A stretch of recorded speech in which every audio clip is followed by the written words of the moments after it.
दुई पैसा पडकास्टको रूपमा चल्यो आफ्नो फर्स्ट लेगमा। अहिले चाहिँ हामीले पडकास्टिङ फर्मेटबाट चाहिँ ब्रेक लिन्छौँ होला, किनभने त्यो पडकास्ट नभइकन अलिकति इन्टरभ्यू कन्भर्सेसन जस्तो पनि भयो।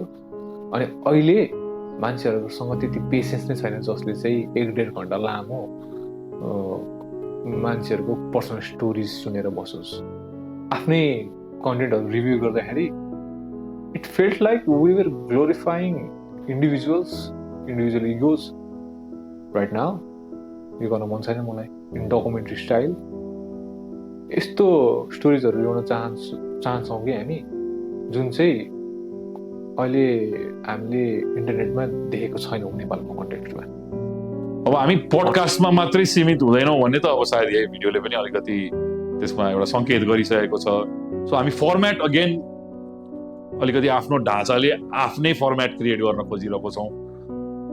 मैले पोडकास्ट गर्दाखेरि पनि मैले क्षितिज र मेरो टिमलाई मैले सधैँ के भन्थेँ भने पोडकास्ट एउटा इन्टरभ्यू होइन, त्यो एउटा डकुमेन्ट्री हो।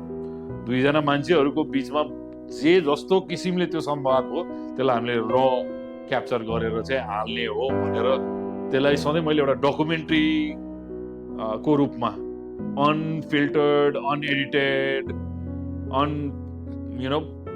पोलिस्ड वेमा चाहिँ प्रेजेन्ट गर्ने एउटा कन्टेन्टको रूपमा हेर्थेँ भने त्यसको थिम कन्टिन्यू नै छ। हामीले जे गर्छौँ यस्तै रियल एन्ड र एन्ड अनेस्ट नै छ, तर सायद प्लेटफर्म चाहिँ अलिकति हामीले केही स्विच गर्छौँ होला। सायद बेसी more story telling, case studies, exploratory content creation, learning and research, एन्टरप्रेन्योरसिपमा हुने पोलिसिजहरूका कुरादेखि लिएर एन्टरप्रेन्योर्सका एक्सपिरियन्सहरू त्यतातिर बरु मोर फोकस हुन चाहन्छौँ हामी, सो द्याट यो एन्टरप्रेन्योर यो उद्यमी कम्युनिटीको चाहिँ एउटा भोइसको रूपमा आओस्।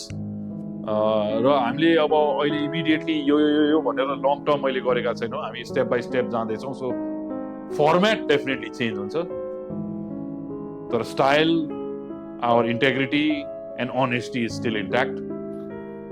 तर मेरो दुई विचार के ल्याउँछ के ल्याउँछ त? हामी केही बेच्न खोजेको होइन नि त, हामी चेतनामा काम गर्न खोजेको, नेपाली सोसाइटीको चेतनामा काम गर्न खोजेको,